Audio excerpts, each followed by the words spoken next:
नमस्कार प्रिय दर्शक बंधुरा जीवन और दर्शन कथा यूट्यूब चैनेले आपनादेर सबाइके आबारो एकबार जानाई सुस्वागतम। बंधुरा गोकर्णेर उपाख्यान এই গল্পটি সুত গোস্বামী বলেছিলেন সনকাদি মুনিগণকে। এই গল্পের মাধ্যমে আপনারা জানতে পারবেন পিতামাতার কোন পাপের কারণে কুসন্তানের জন্ম হয় এবং যে সন্তান পিতামাতার সাথে অন্যায় করে খারাপ আচরণ করে সে কোন শাস্তি পায় এবং তার পরিণতি কী হয় এবং সর্বোপরি কোন উপায়ে সে মুক্তি লাভ করে। এই ভিডিওতে বলা প্রত্যেকটি শব্দ অমৃত সমান, কারণ ভগবান শ্রীকৃষ্ণের আশীর্বাদ বর্ষিত হয় এই গল্পটি শুনলে। আপনার যদি বিশ্বাস না হয় আপনি এই গল্পটি শোনার আগে একটি পরিবেশ তৈরি করুন। প্রথমে চোখ বন্ধ করুন, তারপর ভগবান শ্রীকৃষ্ণের মূর্তি আপনার কল্পনায় ভাবুন, ধন্যবাদ জানান, এবার প্রণাম জ্ঞাপন করুন। এরপর গল্পটি শুনতে থাকুন। চেষ্টা করবেন এই গল্প শোনার সময় একটু নির্জন স্থানে একান্ত মনে শ্রবণ করার। এবার আসুন এই গল্প শোনার মাহাত্ম্য কী তা জানি। এই গল্প শ্রবণে শ্রীমদ্ ভাগবতম সমান পুণ্য অর্জন করা যায়।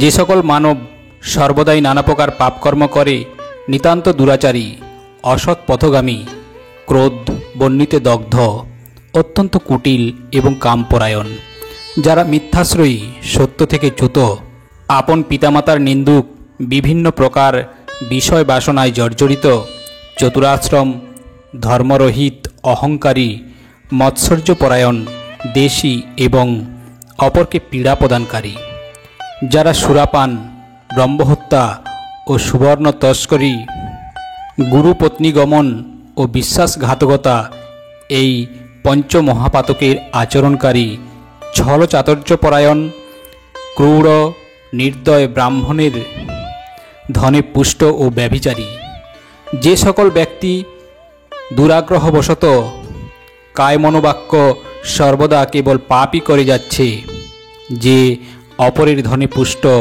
চিত্ত তাহার কলুষিত ও হৃদয় কুভাবনাযুক্ত, তারা সকলেই পবিত্র হয়ে যায়।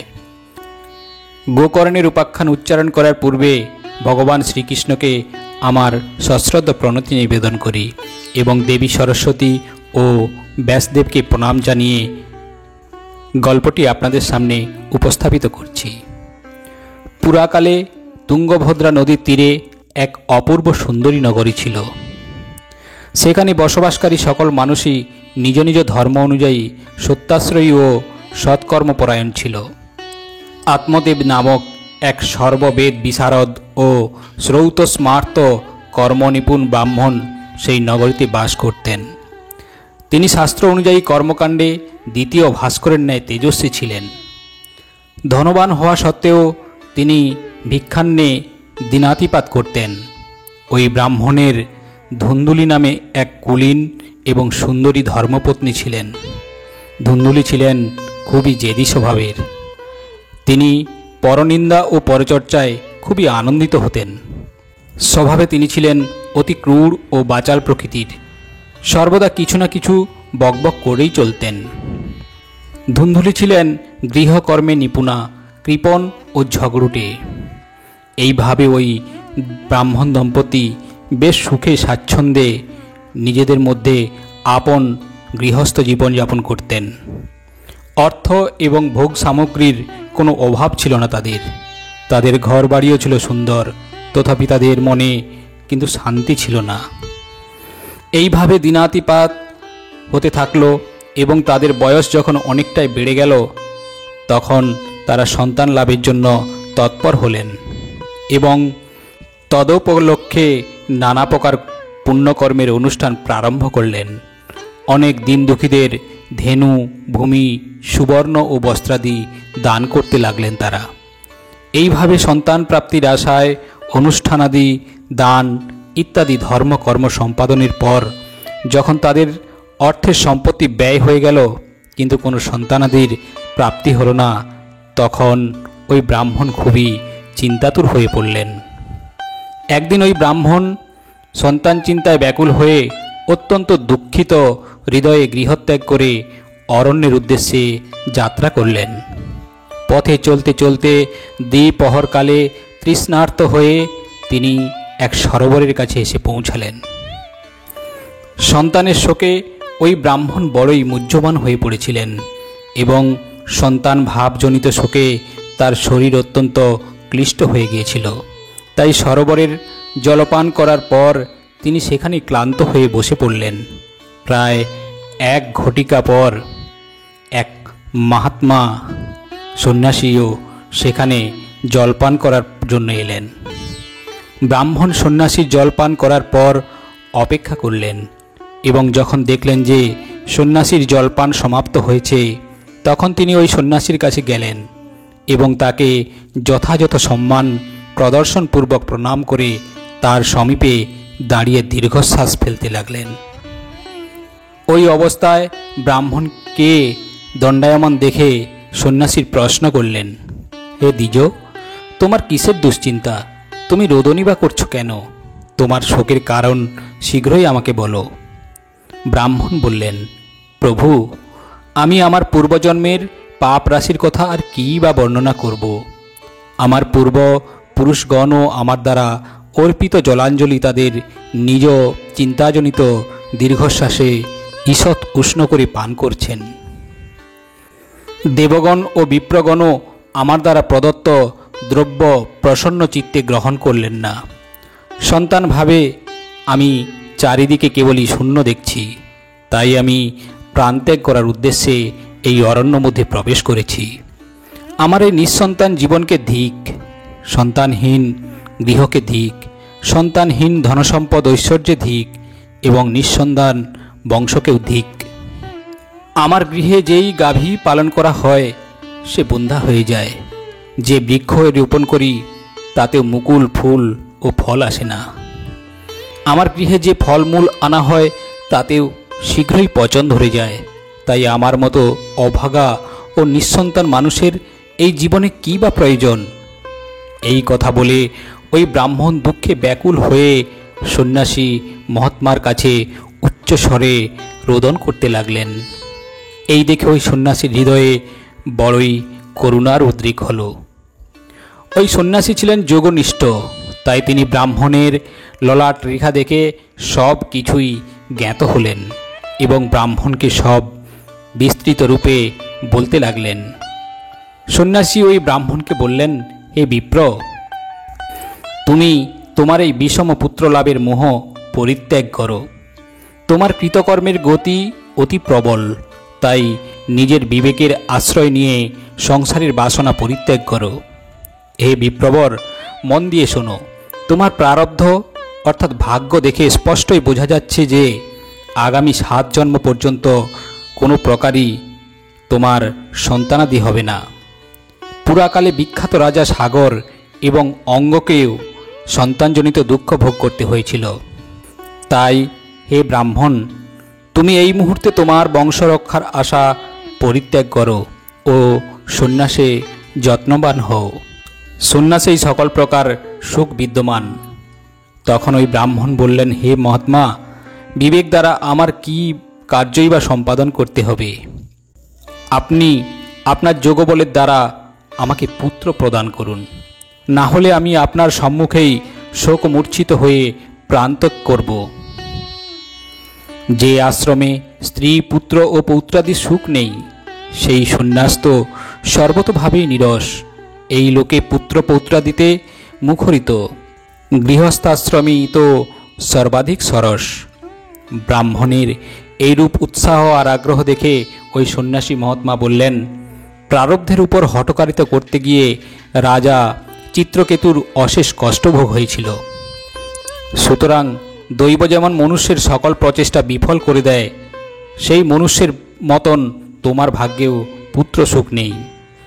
তুমি তো বিষম জিদ ধারণপূর্বক আমার কাছে প্রার্থীরূপে উপস্থিত হয়েছ। এই অবস্থায় তোমাকে আর কী বা বলবো? সেই মহাত্মা সন্ন্যাসী যখন বুঝতে পারলেন যে এই ব্রাহ্মণ কোনো প্রকারেই নিজের হঠকারিতা ছাড়বে না, তখন তিনি ওই ব্রাহ্মণকে একটি ফল দিলেন এবং বললেন, এই ফলটি তুমি তোমার ধর্মপত্নীকে খাইয়ে দাও এতে তার গর্ভে এক পুত্র উৎপন্ন হবে।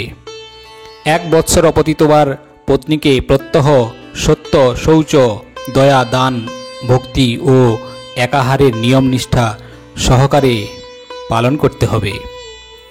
এই রকম কার্য সম্পাদন করলে তোমার স্ত্রীর গর্ভে উৎপন্ন পুত্র অতি নির্মল এবং অত্যন্ত শুদ্ধ স্বভাবের সম্পন্ন হবে।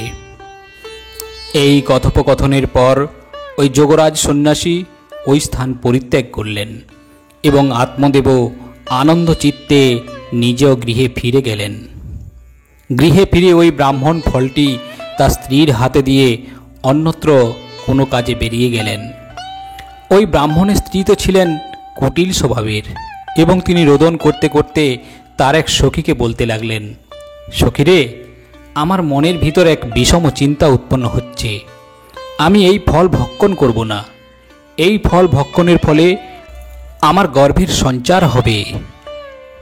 আমি গর্ভবতী হলে আমার উদর বৃদ্ধি হবে, যার দরুন আমার ক্ষুধা শক্তি হ্রাস পাবে এবং আমাকে স্বল্পভোজী হয়ে থাকতে হবে। এতে আমি অতি দুর্বল হয়ে পড়ব। এমতো অবস্থায় আমি গৃহের নিত্য নৈমিত্য কর্ম কিরূপে সম্পাদন করব? আর যদি দৈবক্রমে কোনোদিন গ্রামে দস্যু ডাকাতের বিপদ এসে উপস্থিত হয়, তখন গর্ভবতী নারীরা কি প্রকারেই বা পলায়ন করবে? অথবা মহর্ষি সুখদেবের মতন গর্ভ যদি ভূমিষ্ঠই না হয়, তবে তাকে কিভাবে বের করা যাবে? আর যদি প্রসবকালে নবজাতক তির্যক ভাবে বেরিয়ে আসে, তাহলে তো সেটা আমার প্রাণ সংশয়ের কারণ হবে। এমনিতেই শুনেছি যে সন্তান প্রসবের সময় নিদারুণ যন্ত্রণা হয়। আমি সুকুমারী হয়ে সেই যন্ত্রণা কিভাবেই বা সহ্য করব? গর্ভধারণের ফলে আমি যখন দুর্বল হয়ে পড়ব, তখন আমার ননদেরা বাড়িতে এসে বাড়ির সব আসবাবপত্র নিয়ে চলে যাবে। আর এই সত্য শৌচাদির নিয়ম পালনও আমার পক্ষে দুরূহ বলে মনে হচ্ছে। যে নারী সন্তানের জন্ম দেয়, তাকে ওই সন্তানের লালন পালনের জন্য অনেক কষ্ট সহ্য করতে হয়। তাই আমার মত অনুযায়ী বিধবা বা বন্ধ্যা নারীরাই প্রকৃত সুখী। মনের মধ্যে এই প্রকার নানা রকম কুতর্ক কুচিন্তা করে ধুন্ধুলি ওই ফলটি খেল না। তার স্বামী আত্মদেব যখন বাড়ি ফিরে এসে তাকে জিজ্ঞেস করলেন সেই ফলটি ভক্ষণ করেছে কিনা, তখন ধুন্ধুলি প্রত্যুত্তরে বলল, হ্যাঁ, আমি খেয়েছি। একদিন ঘটনাচক্রে ধুন্ধুলির ভগিনী তার বাড়িতে বেড়াতে এলো। তখন ধুন্ধুলি তার ভগিনীকে ঘটিতেও সমস্ত কিছু বর্ণনা করে বলল যে, আমার মনের মধ্যে এক মহতী দুশ্চিন্তার উদয় হয়েছে। এই দুশ্চিন্তার ফলে আমি দিনে দিনে কেবল দুর্বল হয়ে পড়েছি। এমতো অবস্থায় কি করা যায় বলো তো? তখন তার ভগিনী বলল, আমার গর্ভে এক সন্তান রয়েছে। এই সন্তানের জন্ম হলে একে আমি তোমাকে দিয়ে দেব। ততদিন পর্যন্ত গর্ভবতী নারীর মতন গুপ্তভাবে সুখে বাস করতে থাকো। এর দরুন তুমি কিছু অর্থ আমার স্বামীকে প্রদান করো, সে তার ছেলেকে তোমায় দান করে দেবে। আর এই ব্যাপার আমি এমনভাবে প্রচার করব যাতে সকলেই ভাবে যে আমার সন্তান গর্ভে 6 মাসের মধ্যেই মারা গিয়েছে এবং আমি প্রত্যহ তোমার বাড়ি এসে তোমার ছেলেকে লালন পালন করতে থাকব। শোনো বোন, তুমি এখন পরীক্ষা করবার জন্য ওই ফলটিকে তোমার গৃহের ধেনু অর্থাৎ গাভীকে ভক্ষণ করিয়ে দাও। স্ত্রী সুলভ স্বভাববশত ওই ব্রাহ্মণী তার ভগিনীর কথা মতোই কাজ করল। এরপর যথাসময় উপস্থিত হল। ধুন্ধুলির ভগিনী তার সন্তান প্রসব করল এবং পূর্ব পরিকল্পনা অনুযায়ী নবজাতকের পিতা তার ছেলেকে ওই ব্রাহ্মণ পত্নী ধুন্ধুলিকে দিয়ে দিল। এদিকে ধুন্ধুলি নিজ পতি আত্মদেবকে বলল যে, আমি নির্বিঘ্নেই সন্তান প্রসব করেছি। এইভাবে আত্মদেবের পুত্রপ্রাপ্তির সংবাদ শ্রবণ করে সকলেই খুব আনন্দপ্রাপ্ত হলেন। পিতা আত্মদেব পুত্রের জাত কর্ম সংস্কার করে ব্রাহ্মণদের দান দিলেন এবং এই উপলক্ষে আত্মদেবের গৃহে গীতবাদ্য ও নানাবিধ মাঙ্গলিক অনুষ্ঠান হতে থাকল। ইতিমধ্যে ধুন্ধুলি তার স্বামীকে বলল, আমার স্তনে তো দুগ্ধই নেই, নবজাতকের জন্য, তাহলে গোমাতা বা অন্য প্রাণীর দুধেই বা কী করে আমি এই বালককে লালন পালন করব। আমার ভগিনীও সম্প্রতি গর্ভবতী হয়েছিল, যদিও তার সন্তান গর্ভেই মারা গিয়েছে, কিন্তু তাকে ডেকে এনে যদি নিজের কাছে রাখি তাহলে সে তার স্তন দুগ্ধ দিয়ে ওই শিশুর পোষণ করবে। এই কথা শুনে আত্মদেবও নিজ পুত্রের মুখ চেয়ে প্রস্তাবে রাজি হলেন। মাতা ধুন্ধুলি ছেলের নাম রাখলেন ধুন্ধুকারী। এইভাবে 3 মাস অতিক্রান্ত হওয়ার পর ওই গৃহের গোমাতা ও এক মনুষ্য শিশুর জন্ম দিলেন। ওই শিশুটি ছিল সর্বাঙ্গ সুন্দর, দিব্য, নির্মল ও কনক, হেমপ্রভাময়, সোনার মতন কান্তিমান। নবজাতককে দেখে ওই ব্রাহ্মণ খুবই আনন্দিত হলেন এবং তিনি নিজেই ওই নবজাতকের সকল সংস্কার করলেন। এই সংবাদ পেয়ে সকলেই খুব আশ্চর্যান্বিত হলেন এবং তারা সকলেই ওই নবজাতককে দেখতে এলেন। তারা নিজেদের মধ্যেই বলাবলি করতে লাগলো যে, দেখো আত্মদেবের কেমন সৌভাগ্যের উদয় হয়েছে। এ বড়ই আশ্চর্যের ব্যাপার যে ধেনুর গর্ভ থেকে এই দেবরূপী পুত্র ভূমিষ্ঠ হয়েছে। দৈবযোগের প্রভাবে কেউই এই গুপ্ত রহস্যের ব্যাপারে অবগত হলেন না। নবজাতকের কান গোমাতার মতো হওয়ায় আত্মদেব তার নাম রাখলেন গোকর্ণ।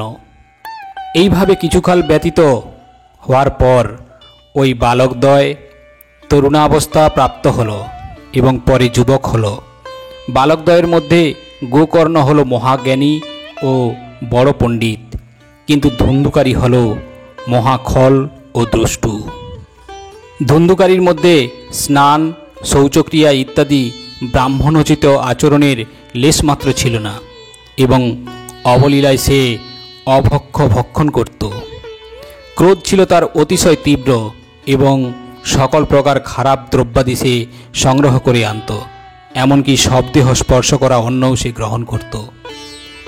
অপরের দ্রব্যাদি চুরি করা ও সকলের প্রতি দেশভাব পোষণ করা তার স্বভাবে পরিণত হয়ে গিয়েছিল। অন্য লোকেদের গৃহে সে লুকিয়ে লুকিয়ে আগুন লাগিয়ে দিত এবং অন্য লোকেদের সন্তানকে খেলার ছলে কোলে তুলে নিয়ে তাদের কূপে নিক্ষেপ করত। হিংসা তার কাছে এক মহা আনন্দের বস্তু হয়ে দাঁড়িয়েছিল। সর্বদাই সে অস্ত্রশস্ত্র ধারণপূর্বক ঘোরাঘুরি করত এবং অকারণে দিন দুঃখী, অন্ধ ও অসহায় ব্যক্তিদের লাঞ্ছনা করত। চণ্ডালদের সাথে তার বিশেষ সম্পর্ক ছিল। সে তাদের মতো জাল হাতে করে সারমেয় অর্থাৎ কুকুরের পালের সাথে ঘুরিয়ে বেড়িয়ে পশু পাখি শিকার করত। পতিতা অর্থাৎ বেশ্যাদের কুসঙ্গে পড়ে সে তার সমস্ত পৈতৃক সম্পত্তি উড়িয়ে দিল। তারপর একদিন তার পিতামাতাকে মারধর করে গৃহের সমস্ত পাত্র আসবাব সব নিয়ে চলে গেল। এইভাবে যখন ধনসম্পত্তি এক এক করে নষ্ট হয়ে গেল, তখন কৃপণ আত্মদেব উচ্চ স্বরে রোদন করতে করতে বললেন, এর থেকে তো আমার স্ত্রীর বন্ধা থাকাই শ্রেয় ছিল, কারণ কুলাঙ্গার কুপুত্র তো কেবল দুঃখদায়ী হয়। এখন আমি কোথায় থাকব, কোথায় যাব? আমার এই সংকটকালে কেই বা আমাকে এই বিপদ থেকে উদ্ধার করবে? হায়, আমার এমন বিপদ এসে উপস্থিত হয়েছে যে এর জন্য আমাকে হয়তো একদিন প্রাণত্যাগ পর্যন্ত করতে হবে। সেই সময় সেখানে পরম জ্ঞানী গোকর্ণ এসে উপস্থিত হলেন। তিনি পিতাকে বৈরাগ্যের উপদেশ দিলেন এবং অনেক করে বোঝালেন। তিনি বললেন, হে পিতা, এই সংসার পূর্ণমাত্রায় অসার, এ কেবলই দুঃখদায়িনী এবং মোহ উৎপন্নকারী। পুত্রকার, এই ধনসম্পত্তি বা কার? স্নেহে আচ্ছন্ন মানুষ দিবারাত্র প্রদীপের মতন কেবল অহর্নিশ জ্বলতেই থাকে। সুখ তো দেবরাজ ইন্দ্রেরও নেই, আর চক্রবর্তী সম্রাটেরও নেই। সুখ যদি থাকতেই হয় তবে তা কেবল বৈরাগী, একান্তে বসবাসকারী মুনি ঋষিদের মধ্যে বিদ্যমান। এ আমার ছেলে, এই অজ্ঞান পরিত্যাগ করুন। অজ্ঞান থেকে মোহ উৎপন্ন হয় এবং মোহ থেকে নরক প্রাপ্তির কারণ হয়। এই অবয়ব তো একদিন নষ্টই হয়ে যাবে। তাই সব কিছু পরিত্যাগপূর্বক অরণ্যে গিয়ে বসবাস করুন। গোকর্ণের উপদেশ শুনে আত্মদেব অরণ্যে যাওয়ার জন্য মনস্থির করলেন এবং গোকর্ণকে বললেন, অরণ্যে গিয়ে আমার কি কি কর্তব্য তা বিস্তারিতভাবে আমাকে বর্ণনা করো। আমি অতি মূর্খ, আজ পর্যন্ত কেবলই কর্মবশত স্নেহপাশে আবদ্ধ থেকে পঙ্গুর ন্যায় সংসারে এই অন্ধকূপেই পড়িয়াছি। তুমি বড়ই দয়ানিধি, এখান থেকে আমাকে উদ্ধার করো। পিতার এই রূপ কথা শুনে গোকর্ণ বললেন, হে পিতা, এই দেহ কেবল অস্থি, মাংস আর রুধির পিণ্ড। এই দেহের প্রতি অহংভাব আপনি পরিত্যাগ করুন এবং স্ত্রী পুত্রাদির উপর কখনো মমতার পাশে আবদ্ধ হবেন না। এই অসার সংসারকে সর্বদা ক্ষণভঙ্গুর রূপে দেখবেন। সংসারের কোনো কিছুকেই স্থায়ী মনে করে তাতে আসক্ত হবেন না। কেবলমাত্র বৈরাগ্য রসের রসিক হয়ে সর্বদা ভগবত ভক্তিতেই নিমজ্জিত থাকুন। ভগবত ভজনই সর্বশ্রেষ্ঠ কর্তব্য কর্ম। অন্যান্য যাবতীয় লৌকিক ধর্মকর্ম সযত্নে পরিত্যাগ করুন এবং নিরন্তর ভগবত ভজন নিয়ে থাকুন। সর্বদা সজ্জন সাধু ব্যক্তিদের সাথে থাকুন এবং তাদের সেবা করুন। কোনো প্রকার লৌকিক ভোগ বিষয় বাসনার পাশে আবদ্ধ হবেন না এবং যত শীঘ্র সম্ভব অপরের দোষ গুণ বিচার করা পরিত্যাগ করে কেবলমাত্র ভগবত সেবা আর ভাগবত রসই পান করতে থাকুন। পুত্রের এই উপদেশে প্রভাবিত হয়ে আত্মদেব গৃহত্যাগী হলেন ও অরণ্যের মধ্যে যাত্রা করলেন। যদিও সেই সময় তিনি 60 বছর বয়স অতিক্রম করেছিলেন, তবুও তার বুদ্ধির প্রখরতা পুরোপুরি বিদ্যমান ছিল।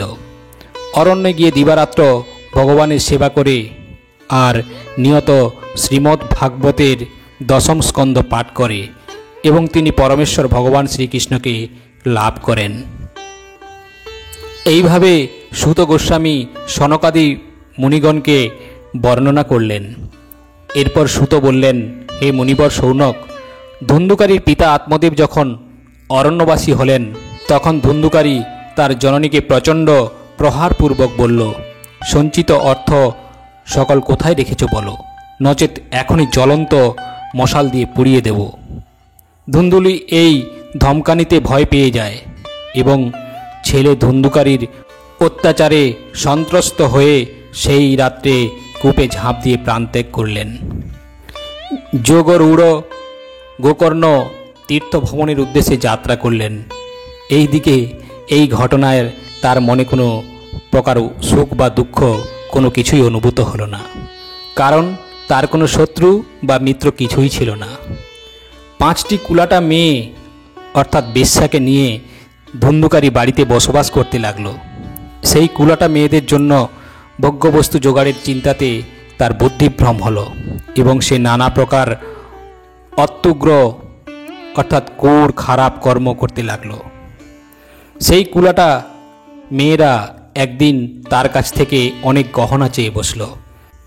ধুন্ধুকারী তো কামনার বশে উন্মত্ত হয়েই ছিল, এমনকি মৃত্যুর চিন্তাও কখনো হতো না তার। সে গহনা জোগাড় করতে বাড়ি থেকে বেরিয়ে পড়ল। ধুন্ধুকারী বিভিন্ন জায়গায় চৌর্যবৃত্তির মাধ্যমে অনেক অর্থ বাড়ি নিয়ে এলো। তারপর কিছু সুন্দর আভূষণ অর্থাৎ গহনা এবং সুন্দর সুন্দর বস্ত্র এনে ওই 5 জনকে দিল। চুরি করা প্রচুর ধনসম্পদ দেখে এক রাত্রে সেই 5 বেশ্যারা যুক্তি করল যে এই ধুন্ধুকারী তো প্রত্যহই চুরি করে, ফলে একদিন না একদিন তো রাজার লোকেরা একে নিশ্চয়ই ধরে নিয়ে যাবে। তখন রাজা এইসব ধনসম্পত্তি কেড়ে নিয়ে একে নিশ্চয়ই প্রাণদণ্ড দেবে। সুতরাং একে যখন একদিন মরতেই হবে, তাহলে আমরাই একে গোপনে হত্যা করছি না কেন? এই ধনসম্পত্তির জন্য। সেই বেশ্যারা ভাবল, একে হত্যা করে এই সব ধনসম্পদ নিয়ে আমরা অন্য কোথাও চলে যাব। এই চিন্তা করে তারা ধুন্ধুকারীকে ঘুমন্ত অবস্থায় রশ্মি অর্থাৎ দড়ি দিয়ে বেঁধে তার গলায় ফাঁস দিয়ে তাকে হত্যা করার চেষ্টা করল। এরপরেও যখন ধুন্ধুকারী মরল না, সেটা দেখে তারা খুবই চিন্তাতুর হয়ে পড়ল। তখন তারা ধুন্ধুকারীর গলার মধ্যে জ্বলন্ত অঙ্গার ঢুকিয়ে দিল এবং ওই আগুনের জ্বালায় ছটপট করতে করতে ধুন্ধুকারীর মৃত্যু হলো। ওই বেশ্যারা ধুন্ধুকারীর দেহটা একটা গর্তের মধ্যে পুড়ে মাটি চাপা দিয়ে দিল। আসলে অসৎ নারীরা এরকমই দুঃসাহসী হয় এবং তাদের দুষ্কর্মের সংবাদ কেউই জানল না। লোকেরা তাদের ধুন্ধুকারীর ব্যাপারে জিজ্ঞেস করলে তারা বলে, আমাদের প্রিয়তম এবার অর্থের সন্ধানে বহু দূর দেশে গিয়েছেন, 1 বছরের মধ্যেই তিনি ফিরে আসবেন। সুত বললেন, বুদ্ধিমান মনুষ্যদের কখনো এই প্রকার দুষ্টা নারীদের বিশ্বাস করা উচিত নয়। যে সকল মূঢ় ব্যক্তিরা তাদের কথা বিশ্বাস করে তাদেরকে অশেষ দুঃখ ভোগ করতে হয়।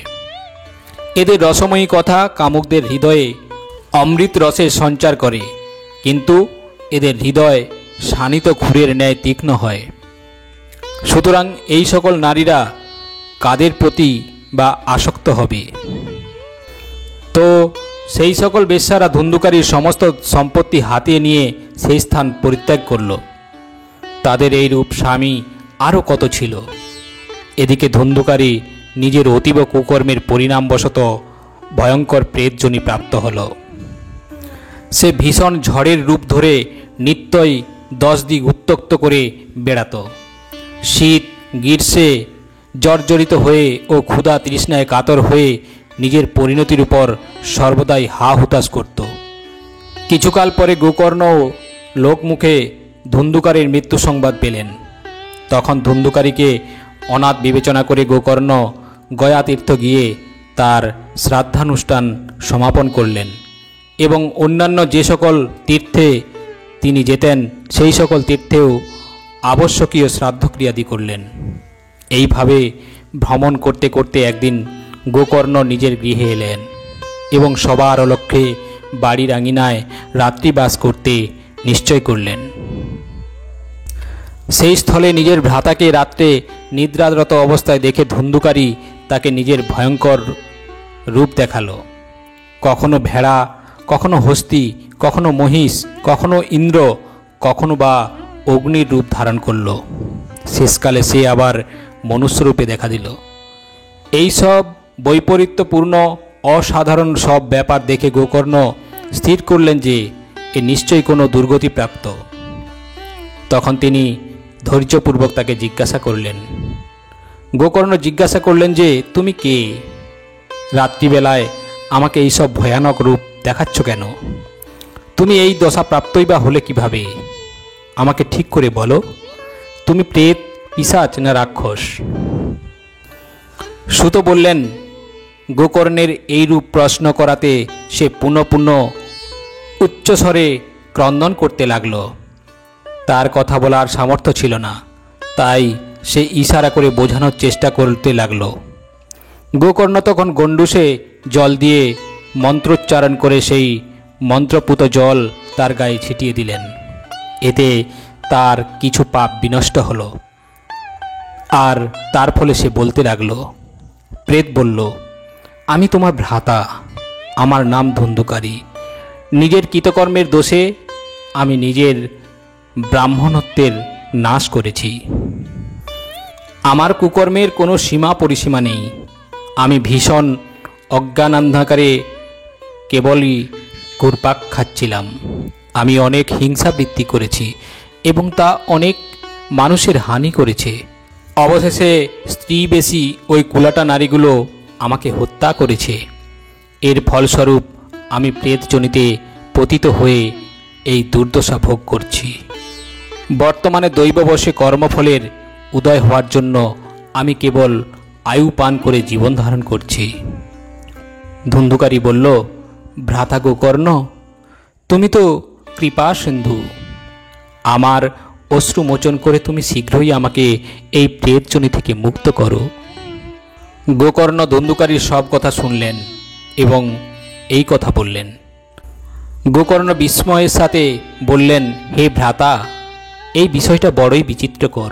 আমি গয়াতে শাস্ত্রমতে তোমার পিণ্ড অর্পণ করেছি, তবুও তুমি প্রেতজনি থেকে উদ্ধার পাওনি। গয়া শ্রাদ্ধেও যদি তোমার মুক্তি না হয়ে থাকে, তাহলে তো আমি আর কোনো উপায় দেখছি না। তুমি আমাকে সব কথা বিস্তারিতভাবে বলো। এখন আমার কি করা বিধেয় বা কর্তব্য? প্রেত বলল, শত গয়া শ্রাদ্ধেও আমার মুক্তি লাভ হবে না। তুমি আমার মুক্তি লাভের জন্য কোনো উপায়ের বিচার করো। প্রেতের এই কথা শুনে গোকর্ণ বড়ই আশ্চর্যান্বিত হলেন। তিনি বললেন, শত গয়া শ্রাদ্ধতেও যদি তোমার এই প্রেতজনি থেকে মুক্তি না হয়, তবে তো তোমার উদ্ধারের পথ অসম্ভব বলে প্রতীত হচ্ছে। আচ্ছা, তুমি এখন নির্ভয়ে স্বস্থানে যাও, আমি বিচার বিবেচনা করে তোমার উদ্ধারের কোনো একটা উপায় করব। গোকর্ণের নির্দেশ মতো ধুন্ধুকারী সেই স্থান থেকে নিজের জায়গায় চলে গেলেন। এদিকে গোকর্ণ সমস্ত রাত্রি এই ব্যাপারে চিন্তা ভাবনা করলেন, কিন্তু কোনো উপায় তিনি খুঁজে পেলেন না।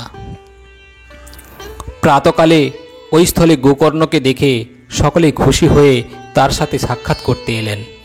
গোকর্ণ তখন সেখানে সমবেত সকলকেই পূর্বরাত্রের ঘটনা সম্পর্কে অবগত করালেন। তাদের মধ্যে যারা বিদ্বান, যোগনিষ্ঠ, জ্ঞানী ও বেদজ্ঞ ছিলেন, তারাও সকলে অনেক শাস্ত্র বিচার করলেন, তথাপি ধুন্ধুকারীর মুক্তির উপায়ের কোনো পথ খুঁজে পেলেন না। এমতো অবস্থায় সেখানে উপস্থিত সকলেই এই সিদ্ধান্ত করলেন যে এই বিষয়ে সূর্যদেব যা বিধান দেবেন তাই কর্তব্য। গোকর্ণ তখন আপন তপবলের প্রভাবে সূর্যদেবের গতি স্তব্ধ করলেন। তারপর তিনি সূর্যদেবের যথাযথ স্তুতি করে বললেন, হে ভগবান, আপনি সমগ্র জগতের সাক্ষী, আপনি আমার প্রণাম গ্রহণ করুন। আপনি অনুগ্রহপূর্বক ধুন্ধুকারীর উদ্ধারের উপায় সম্পর্কে আমাকে অবগত করান। গোকর্ণের এই প্রার্থনা শুনে সূর্যদেব স্পষ্ট করে বললেন, শ্রীমদ্ ভাগবতে মুক্তি হতে পারে, তাই তুমি ধুন্ধুকারীর মুক্তির উদ্দেশ্যে শ্রীমদ্ ভাগবতের সপ্তাহ পরায়ণ করো। ভগবান সূর্যদেবের এই ধর্মবাক্য সকলেই শুনতে পেলেন। তখন সকলেই বললেন, নিষ্ঠাপূর্বক এই অনুষ্ঠানের আয়োজন করো, আর এর অনুষ্ঠানও অতি সরল। তখন গোকর্ণও সেই অনুযায়ী মনস্থির করে শ্রীমদ্ ভাগবত সপ্তাহ পরায়ণের প্রস্তুতি নিলেন। সেই ভাগবত কথা শ্রবণের জন্য নানা দেশ গ্রামগঞ্জ থেকে অনেক উপস্থিত হলেন। অনেক পঙ্গু, অন্ধ, বৃদ্ধ, মন্দবুদ্ধি মানুষও নিজেদের পাপক্ষয়ের উদ্দেশ্যে সেখানে উপস্থিত হলেন। এর ফলে সেখানে এমনই লোক সমাগম হলো যে স্বয়ং দেবতারা পর্যন্ত তা দেখে আশ্চর্য হয়ে গেলেন। গোকর্ণ যখন ব্যাসাসনে উপবিষ্ট হয়ে পাঠ করতে শুরু করলেন, তখন প্রেতজনি প্রাপ্ত ধুন্ধুকারীও সেখানে এসে উপস্থিত হলো এবং নিজের জন্য স্থান অন্বেষণ করতে লাগল। এরপর উলম্ব অবস্থায় প্রথিত এক 7 গাঁট যুক্ত বাঁশের উপর তার দৃষ্টি পড়ল। সেই বাঁশের নিচে একটি ছিদ্রের মাধ্যমে সে বাঁশের ভিতরে প্রবেশ করল এবং পাঠ শুনতে শুরু করল। বায়ুরূপী হওয়ার কারণে সে বাইরে কোথাও বসে স্থির হয়ে পাঠ শ্রবণে অসমর্থ ছিল, তাই সে বাঁশের মধ্যে প্রবেশ করল। একজন বৈষ্ণব ব্রাহ্মণকে গোকর্ণ মুখ্য শ্রোতারূপে নিশ্চিত করলেন এবং প্রথম স্তব্ধ থেকে সুস্পষ্ট স্বরে ভাগবত পাঠ আরম্ভ করলেন। দিনান্তে যখন পাঠের বিশ্রাম দেওয়া হলো, তখন এক বড়ই বিচিত্র ঘটনা ঘটল। সভাস্থ সকলের সম্মুখেই সেই 7 গাঁট বিশিষ্ট বাঁশটির একটি গাঁট সশব্দে ফেটে গেল। একইভাবে দ্বিতীয় দিন সন্ধ্যায় দ্বিতীয় গাঁটটি ফেটে গেল। তৃতীয় দিনে একই সময়ে তৃতীয় গাঁটটিও ফেটে গেল। এইভাবে সপ্তাহব্যাপী ভাগবতের 12 স্কন্ধ শ্রবণের মাধ্যমে পবিত্র হয়ে এবং ওই বাঁশের 7টি গাঁট ভেদ করে ধুন্ধুকারী প্রেতজনি থেকে পরিত্রাণ পেল। তারপর সে দিব্য রূপ ধারণ করে সকলের সামনে দেখা দিল। তার মনোমোহক ঘনশ্যাম তনু পীতাম্বর আর তুলসী মালায় সুশোভিত, মস্তকে অপরূপ মুকুট এবং কর্ণদয়ে সুন্দর কুণ্ডল শোভা পাচ্ছিল। নিজ ভ্রাতা গোকর্ণকে সে সত্বর প্রণাম করে বলল, হে ভ্রাতা, তুমি কৃপা করে আমার এই ভয়াবহ প্রেতজনি থেকে মুক্তি দিয়েছ। প্রেত পীড়া বিনাশকারী এই শ্রীমদ্ ভাগবত কথা ধন্য। আর স্বয়ং ভগবান শ্রীকৃষ্ণের পরম ধান প্রদানকারী শ্রীমদ্ ভাগবতের এই সপ্তাহ পরায়ণ ধন্য। যখন এই সপ্তাহব্যাপী শ্রীমদ্ ভাগবতের শ্রবণ অনুষ্ঠান হয় তখন সকল পাপরাশি ভয়ে কাঁপতে শুরু করে, কারণ তারা অবগত হয় যে এই ভাগবত কথা তাদের প্রলয়ের কারণ হবে।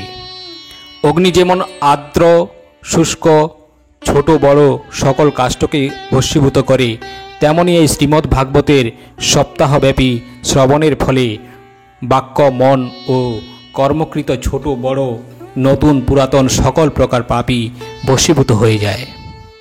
পণ্ডিতগণ দেবতাদের সভায় বলেছিলেন, যে ব্যক্তি ভারতবর্ষে শ্রীমদ্ ভাগবত কথা শ্রবণ না করে তার জন্মই বৃথা। এটা সত্যি যে মোহপাশে আবদ্ধ হয়ে এই অনিত্য শরীরকে হৃষ্টপুষ্ট আর বলবান করে যদি এই সুখশাস্ত্র অর্থাৎ শ্রীমদ্ ভাগবত শ্রবণ না হয়, তাহলে সেই শরীরেই বা কী প্রয়োজন। অনিত্য এই শরীরের স্তম্ভ হলো অস্থি স্নায়ুরূপ দড়ি থেকে এটি বাঁধা, মাংস আর শোণিত দ্বারা এটি লেপিত আর উপরে চর্ম দ্বারা আবৃত। এর প্রতিটি অঙ্গই দুর্গন্ধযুক্ত, কারণ প্রকৃতপক্ষে এটা মূত্র এবং পুরুষের একটি পাত্র বই কিছু নয়। এই শরীর জড়াবস্থা এবং নানাবিধ শোক দুঃখের জন্য কেবলই দুঃখ পরিণামী। এই শরীর সর্বদাই অতৃপ্ত থাকে, কারণ নিরন্তর কোনো না কোনো কামনায় এটি দগ্ধ হতেই থাকে। এই শরীর বিভিন্ন রোগের আতুড়ঘর এবং একে ধারণ করে থাকাটাও ভারস্বরূপ। এই নানা দোষ পরিপূর্ণ এবং ক্ষণভঙ্গুর। মরণোত্তর সমাধি দিলে এই শরীর কৃমিতে পরিণত হয়, কোনো জীবের ভোজন হলে এ বিষ্ঠায় পরিণত হয়, আর অগ্নিতে দগ্ধ হলে ভস্মে পরিণত হয়। শরীরের এই 3 পরিণতি গণ্য করা হয়। তাহলে এই রূপ নশ্বর শরীর দিয়ে মানব অবিনশ্বর ফল প্রদায়ী কর্ম কেন করে না? প্রাতঃকালে যে অন্ন পরিপাক করা হয় তা সায়ংকালেই বিনষ্ট হয়। সেই অন্নরসে পুষ্ট এই শরীর কি করে নিত্য হবে? এই ধরাতলে শ্রীমদ্ ভাগবতের সপ্তাহব্যাপী শ্রবণের ফলে মানুষের ভগবত প্রাপ্তি নিকটতর হয়। সুতরাং সকল প্রকার দোষ নিবৃত্তির জন্য এই সাধন শ্রেয়। যে সকল ব্যক্তির জীবন এই শ্রীমদ্ ভাগবত কথা বর্জিত, তাদের অবস্থা জলের উপর বুদবুদের ন্যায়, অথবা জীবেদের মধ্যে মশকের অর্থাৎ মশার ন্যায়, যেটা কেবল মরণের জন্য জন্মায়। যার অমোঘ প্রভাবে জড় ও শুষ্ক বাঁশের গাঁট ফাটতে পারে, সেই শ্রীমদ্ ভাগবতের সপ্তাহব্যাপী শ্রবণে অন্তঃকরণের গ্রন্থি ভেদি বা কি বড় কথা। শ্রীমদ্ ভাগবতের সপ্তাহব্যাপী শ্রবণে মানুষের হৃদয়গ্রন্থির ছেদন হয়ে যায়, মনের সর্বপ্রকার সংশয় দূরীভূত হয় এবং সমস্ত কর্ম ক্ষীণ হয়ে যায়। এই শ্রীমদ্ ভাগবত কথাতীর্থ সংসারের কাদা ও ক্লেশ প্রক্ষালন করতে করতে অতীব পটীয়সী। বুদ্ধিমান মানব বলেন, এই কথা চিত্তস্থিত হলে সেই মানবের মুক্তি অবশ্যম্ভাবী। এইভাবে বলার পর সুত আবার বর্ণনা করলেন, ধুন্ধুকারী যখন এই সব কথা বলছিল তখন বৈকুণ্ঠবাসী পার্ষদগণ সংযুক্ত এক বিমান সেখানে এসে উপস্থিত হল। সেই দিব্য বিমান থেকে সর্বত্র মণ্ডলাকার দীপ্ত প্রস্ফুটিত হচ্ছিল। সকলেই দেখলেন যে ধুন্দুলি সুত সেই বিমানে উঠে বসল। সেই বিমানে উপবিষ্ট পার্ষদদের থেকে গোকর্ণ এই কথা বললেন। গোকর্ণ প্রশ্ন করলেন, হে ভগবানের প্রিয় পার্ষদবৃন্দ, এখানে তো অনেক নির্মল এবং শুদ্ধ অন্তঃকরণযুক্ত শ্রোতারা আছেন। এদের সকলের জন্য আপনারা বিমান আনেননি কেন? আমার দৃষ্টিতে এরা সকলেই সমান পাঠ শ্রবণ করেছে, কিন্তু এদের মধ্যে ফলভেদ কিভাবে জন্মালো সে কথা আমাকে দয়া করে বলুন। শ্রী ভগবানের পার্ষদগণ বললেন, হে মান্যবর, এদের এই ফলভেদের কারণ হল এদের মধ্যে শ্রবণের পার্থক্য। এ কথা যদিও সত্য যে পাঠ শ্রবণ সবাই সমানভাবে করেছে, কিন্তু ধন্দুকারীর মতো কেউই মনোযোগ সহকারে এবং স্থির চিত্তে শ্রবণ করেনি। সেই জন্যই সবাই একসাথে শ্রবণ করলেও এদের শ্রবণের ফল পার্থক্য হয়েছে। এই প্রেত 7 দিন যাবৎ উপোস করে শ্রীমদ্ ভাগবত কথা শ্রবণ করেছে এবং শ্রুত বিষয়বস্তুগুলির স্থির চিত্তে উত্তম রূপে মনন ও পুরস্চরণ করেছে। অদৃঢ় জ্ঞান ব্যর্থ হয়ে যায়, তেমনি অমনোযোগী অবস্থায় শ্রবণ সন্দেহ থাকলে মন্ত্রের ব্যগ্রচিত্ত বা চিত্তঞ্চল অবস্থায় জপের কোনো ফল হয় না। বৈষ্ণবহীন দেশ, অপাত্রকৃত শ্রাদ্ধান্ন ভোজন, অশ্রোত্রয়ীকে দেওয়া দান এবং আচারহীন কুল এসবই বিনষ্ট হয়। গুরুবাক্যে নিশ্চিত বিশ্বাস, নিজ দিনভাবে মনের সমস্ত দোষের উপর জয়লাভ এবং একাগ্র চিত্তে পাঠ শ্রবণ, এইসব নিয়ম যদি পালন করে পাঠ শ্রবণ করা হয় তাহলে শ্রবণের যথার্থ ফললাভ হয়। যদি এইসব শ্রোতারা সকল নিয়ম পালন পূর্বক পুনরায় শ্রীমদ্ ভাগবত পাঠ শ্রবণ করেন তাহলে নিশ্চিত রূপেই এরাও বৈকুণ্ঠবাসী হবেন। হে গোকর্ণ, পরমেশ্বর ভগবান শ্রীহরি স্বয়ং এসে আপনাকে গোলকধামে নিয়ে যাবেন। পার্ষদগণ এই কথা বলে হরি কীর্তন করতে করতে বৈকুণ্ঠ ধামের উদ্দেশ্যে প্রস্থান করলেন। শ্রাবণ মাসে গোকর্ণ পুনরায় শ্রীমদ্ ভাগবতের সপ্তাহব্যাপী পারায়ণ করলেন এবং ওই সকল শ্রোতারা পুনরায় স্থির চিত্ত হয়ে পাঠ শ্রবণ করলেন। হে দেবর্ষি নারদ, এই সপ্তাহব্যাপী পাঠের শেষে কি হয়েছিল সে সম্পর্কে অবগত হন। ভক্তবৃন্দ পরিপূর্ণ বিমানে স্বয়ং পরমেশ্বর ভগবান শ্রীহরি সেখানে এসে উপস্থিত হলেন। চারিদিক থেকে খুব জয় জয়কার এবং নমস্কার সূচক ধ্বনি মুখরিত হতে থাকল। স্বয়ং ভগবান সহর্ষে পাঞ্চজন্য শঙ্খধ্বনি করতে লাগলেন এবং আলিঙ্গনপূর্বক তিনি গোকর্ণকে নিজের সদৃশ করে দিলেন। ক্ষণকালের মধ্যেই তিনি অন্যান্য সকল শ্রোতাদেরও ঘনশ্যাম পীতাম্বরী এবং কিরাট ও কুণ্ডলাদি শোভিত করে দিলেন। ওই গ্রামে সারমেয় ও চণ্ডাল পর্যন্ত যত জীব ছিল তারাও সকলে গোকর্ণের কৃপায় বিমানে স্থান পেল। যে ভাগবত ধামে যোগীরা গমন করলেন তাদেরও সেখানে পাঠিয়ে দেওয়া হলো। এইভাবে গোপীবল্লভ ভগবান শ্রীকৃষ্ণ ভাগবত পাঠ শ্রবণে পরিতুষ্ট হয়ে গোকর্ণকে নিজের পরধাম গোলোকে নিয়ে চলে গেলেন। ত্রেতাযুগে যেমন মর্যাদা পুরুষোত্তম শ্রীরামভদ্র অযোধ্যাবাসীকে নিজের সাথে নিয়ে সাকেত ধামে গমন করেছিলেন, তেমনি ভগবান শ্রীকৃষ্ণ তাদের নিয়ে যোগী দুর্লভ গোলক ধামে নিয়ে গেলেন। যে লোকে সূর্য, চন্দ্র ও সিদ্ধগণের গতি হয় না, শ্রীমদ্ ভাগবতের শ্রোতারা সেই লোকে গমন করলেন। হে দেবর্ষি নারদ, এই সপ্তাহযজ্ঞের পাঠ শ্রবণে যে কীরকম উজ্জ্বল ফলাফল হয় সে বিষয়ে আপনাকে আর কী বা ব্যক্ত করব। অহো, নিজ কর্ণে যারা গোকর্ণের এই পাঠ কেবলমাত্র এক অক্ষর শ্রবণ করেছে তাদের আর দ্বিতীয়বার জন্মগ্রহণ করতে হয়নি। কেবলমাত্র বায়ুপান কিংবা শুধুমাত্র জল ও গাছের পাতা ভক্ষণের মাধ্যমে শরীরকে শীর্ণ করে, বহুকাল কঠোর তপস্যা করে অথবা কঠিন যোগমার্গ অবলম্বন করেও যে গতি লাভ করা যায় না, শুধুমাত্র শ্রীমদ্ ভাগবতের সপ্তাহ শ্রবণের মাধ্যমেই তা সহজলভ্য হয়। এই পরম পবিত্র এবং পুণ্যময় ইতিহাস চিত্রকূটস্থ মুনীশ্বর শাণ্ডিল্য ও ব্রহ্মানন্দে স্থিত হয়ে পরমানন্দে পাঠ করতে থাকেন। এই আখ্যান অতি পবিত্র, এর কেবলমাত্র একবার শ্রবণেই পাপরাশি ভস্মীভূত হয়ে যায়। শ্রাদ্ধকালে এর পাঠ হলে পিতৃগণ তৃপ্ত হন এবং নিত্য পাঠ করলে মোক্ষপ্রাপ্তি হয়। বন্ধুরা, এই ছিল শ্রীমদ্ ভাগবতম মাহাত্ম্যের গোকর্ণের উপাখ্যান। আপনারা নিশ্চয়ই একান্ত মনে স্থির চিত্তে এই গোকর্ণের উপাখ্যানটি শ্রবণ করেছেন। এই গোকর্ণের উপাখ্যানটি বারবার প্রতিদিন শ্রবণ করে আপনারা মোক্ষপ্রাপ্তির দিকে এগিয়ে যান। এটাই আমার ভগবান শ্রীকৃষ্ণের কাছে প্রার্থনা। আজ এই পর্যন্ত। আবারও আসবো পরের ভিডিও নিয়ে। ততক্ষণ ভালো থাকবেন, সুস্থ থাকবেন। নমস্কার।